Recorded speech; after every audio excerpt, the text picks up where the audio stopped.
Assalamu alaikum warahmatullahi wabarakatuh. Welcome to Sumaya Institute of Islamic Studies.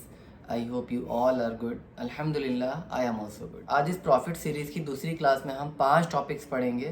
पहला topic है कुरान मजीद। कुरान मजीद क्या है, किसका कलाम है, कुरान मजीद हमें क्या क्या सिखाता है। दूसरा टॉपिक है उम्मतें, उम्मत किसे कहते हैं। तीसरा टॉपिक है अल्लाह ताला के बारे में हम जानेंगे कि अल्लाह ताला कौन है, अल्लाह ताला ने क्या किया, किसको पैदा किया। चौथा टॉपिक है फरिश्तों के बारे में हम पढ़ेंगे। पांचवा टॉपिक है शैतान के बारे में पढ़ेंगे। पहला टॉपिक है कुरान मजीद। अल्हम्दुलिल्लाह कि हमने कुरान मजीद पढ़ना स्टार्ट कर दिया है। कुरान मजीद क्या है? ये अल्लाह का कलाम है, या यूँ समझ लीजिए कि ये अल्लाह ताला की बातें हैं जो अल्लाह ताला ने अपने प्यारे नबी हज़रत मोहम्मद सल्लल्लाहु अलैहि वसल्लम पर हज़रत जिब्राईल अलैहिस्सलाम के ज़रिए भेजी, ताकि हमको मालूम हो जाए कि अल्लाह ताला कौन है, दुनिया में कौन कौन सी बातें करने की हैं जिनसे अल्लाह ताला खुश होते हैं, और कौन सी बातें छोड़ने की हैं जिनसे अल्लाह ताला नाराज़ होते हैं। मरने के बाद हमको क़यामत के रोज़ दोबारा ज़िंदा किया जाएगा, ताकि जिसने अल्लाह ताला और उसके रसूल हज़रत मोहम्मद सल्लल्लाहु अलैहि वसल्लम के बताए हुए अच्छे काम किए हों, इसके बदले उसको जन्नत मिले और वो वहाँ हमेशा हमेशा रहे, और जो उसका जी चाहे वो उसको मिले। और जिसने ऐसे काम किए जिसको अल्लाह ताला और उसके रसूल ने करने से मना किया है, उसे उसकी सज़ा दोज़ख में भुगतना पड़ेगी। जिसने अल्लाह ताला के साथ शिर्क किया है उसको माफ़ नहीं किया जाएगा। इसके अलावा वो अल्लाह ताला रहम करने वाला है, जिसको चाहे बख्श दे। आज अल्लाह ताला कौन है? अल्लाह ताला हमारे रब है। दूसरा हमारा टॉपिक है उम्मतें। उम्मत किसे कहते हैं? दुनिया में जो लोग पहले आए थे उन्होंने अल्लाह ताला का और उसके रसूल का कहना नहीं माना। उनका अंजाम दुनिया में भी ख़राब हुआ और मरने के बाद भी दोज़ख में जाएंगे। और वो लोग जिन्होंने अच्छे काम किए, अल्लाह ताला और उसके रसूल का कहना माना, वो इस दुनिया में भी कामयाब और मरने के बाद भी उनको जन्नत मिलेगी। तीसरा हमारा टॉपिक है अल्लाह ताला। अल्लाह ताला कौन है? कुरान मजीद का मकसद मालूम होने के बाद आपके दिल में यह ख्याल आता होगा कि अल्लाह ताला कौन है। तो बच्चों सुनिए, अल्लाह ताला की ज़ात को समझना अक़ल का काम नहीं है। अल्लाह ताला ने अपने मुताल्लिक़ कुरान में फ़रमाया है, अल्लाह ताला एक है और वही इबादत के काबिल है। उसकी ज़ात में और उसके कामों में कोई शरीक नहीं। ना उसकी कोई औलाद है, ना वो किसी की औलाद है। वो आसमानों और ज़मीनों का नूर है। वो हमेशा से है और हमेशा रहेगा। उसको ना नींद आती है ना ऊँग। आसमानों और ज़मीनों में जो कुछ है सब उसी ने पैदा किया है। बग़ैर उसकी मर्ज़ी के कोई उसके सामने किसी की सिफारिश भी नहीं कर सकता है। जो कुछ होने वाला है, जो कुछ हो चुका है, सब उसको मालूम है। आसमानों और ज़मीन में कोई ऐसी चीज़ नहीं जो उसके इल्म में ना हो। वो इसका इंतज़ाम करने से थकता नहीं। आसमानों और ज़मीनों में जो चीज़ है उसकी तारीफ़ व उसकी पाकी बयान करती है।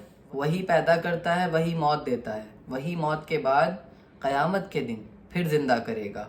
अल्लाह सब कुछ कर सकता है, उसकी मर्ज़ी के बग़ैर कोई कुछ नहीं कर सकता। जहाँ कहीं हम होते हैं वो हमारे साथ होता है। वो हमारे दिलों की बात भी जानता है। वही सबको रिस्क देता है, जिसको चाहे थोड़ा, जिसे चाहे बेहिसाब। उसके अख्तियार में है, जिसे चाहे सल्तनत दे और जिसकी चाहे सल्तनत छीन ले, जिसे चाहे इज़्ज़त दे, जिसे चाहे ज़िल्लत। दीन व दुनिया की सब भलाइयाँ उसी के हाथ में हैं। वही औलाद देता है, जिसे चाहे बेटे दे और जिसे चाहे बेटियां, जिसे चाहे दोनों और जिसे चाहे कुछ ना दे। वो किसी को भलाई देना चाहे तो कोई इसको बदल नहीं सकता, और जो तकलीफ़ का मुस्तहिक होता है उसे बदलने वाला भी कोई नहीं। ठीक है, उसी ने आसमान, सूरज, चांद, तारे, ज़मीन, इनके दरमियान जो कुछ है सबको हमारी खिदमत पर लगा दिया है। उसी ने हमारी अच्छी अच्छी सूरतें बना दी। उसने हमको इसलिए पैदा किया है कि उसकी इबादत और फरमा बरदारी करें। उसने हज़रत मोहम्मद सल्लल्लाहु अलैहि वसल्लम को अपना आखिरी नबी बनाकर भेजा और हज़रत मोहम्मद सल्लल्लाहु अलैहि वसल्लम पर अपना आखिरी कलाम कुरान मजीद नाजिल फरमाया कि मैं इसकी हिफाजत करूँगा। हमको बताया कि हम खुद भी कुरान मजीद पढ़ते रहें और दूसरे लोगों को भी समझाते रहें। चौथा टॉपिक है फ़रिश्ते। फ़रिश्ते अल्लाह ताला की बहुत बड़ी मखलूक हैं और बहुत ताकतवर भी हैं। उनकी शक्ल व सूरत कैसी है ये अल्लाह ही बेहतर जानता है। फ़रिश्ते इतने ज़्यादा हैं कि हम उनकी गिनती भी नहीं कर सकते। ये फ़रिश्ते कुछ खाते पीते भी नहीं, کیونکہ اللہ تعالیٰ نے ان کو ایسا ہی بنایا ہے. یہ صرف اللہ تعالیٰ کی ہی عبادت کرتے رہتے ہیں. لاکھوں فرشتے اس طرح عبادت کرتے ہیں جس طرح نماز میں کھڑے رہتے ہیں، اور قیامت تک اسی طرح کھڑے کھڑے اللہ تعالیٰ کی تعریف بیان کرتے رہیں گے. اسی طرح رکوع اور سجدے میں لاکھوں تعریفیں کرتے رہتے ہیں. اللہ تعالیٰ فرشتوں کے ذریعے دنیا کے مختلف کام لیتے رہتے ہیں. ان کے سب سے بڑے اور مشہور فرشتے حضرت جبرائیل علیہ السلام ہیں، جو ہمارے پیارے نبی حضرت محمد صلی اللہ علیہ وسلم کے پاس وحی یعنی اللہ کا پیغام لے کر آیا کرتے تھے. جب اللہ تعالیٰ کا بندہ اکیلا یا جمع ہو کر اللہ تعالیٰ کی عبادت کرتا ہے تو اللہ کے فرشتے بھی ان کے گرد جمع ہو جایا کرتے ہیں اور ان کی مغفرت کے لیے اللہ سے دعا کرتے ہیں. ہمارا 5واں اور آخری ٹاپک ہے جس میں ہم شیطان کے بارے میں جانیں گے. اللہ تعالیٰ کی بنائی ہوئی مخلوق میں جن بھی ہیں. جن یعنی کہ جنات، جو ہم کو دکھائی نہیں دیتے مگر جن ہم کو دیکھ سکتے ہیں. یہ بہت طاقتور ہوتے ہیں اور جہاں چاہیں تھوڑی سی دیر میں جا سکتے ہیں. اللہ تعالیٰ نے آدمیوں کو مٹی سے اور جن کو آگ سے پیدا کیا ہے. یہ جنگلوں اور پہاڑوں میں رہتے ہیں. جنوں میں سب سے بڑا جن شیطان ہے، اس کا نام ابلیس ہے. یہ پہلے آسمان میں رہتا تھا اور اللہ کی بہت عبادت کرتا تھا. اللہ نے جب حضرت آدم علیہ السلام یعنی ہم سب انسانوں کے سب سے بڑے باپ کو بنایا تو فرشتوں اور ابلیس کو کہا کہ ان کو سجدہ کرو.